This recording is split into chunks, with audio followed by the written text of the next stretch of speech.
काही चित्र आहे ती चित्र तुम्ही पाहायची आणि त्या चित्रावर काय आहे किंवा कोण आहे ते सांगायचं. ठीक आहे. कंसामध्ये चित्र उपलब्ध नाही तरी पण नाव लिहा. आता ना कोण आहे ते दिसतंय चित्र तुम्हाला? शेतकरी.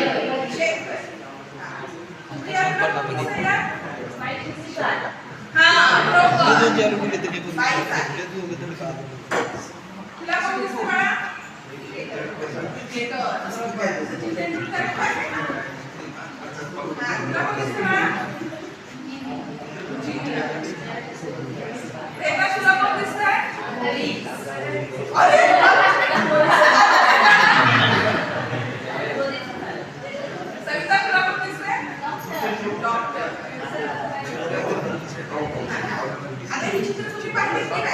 आता तुमच्या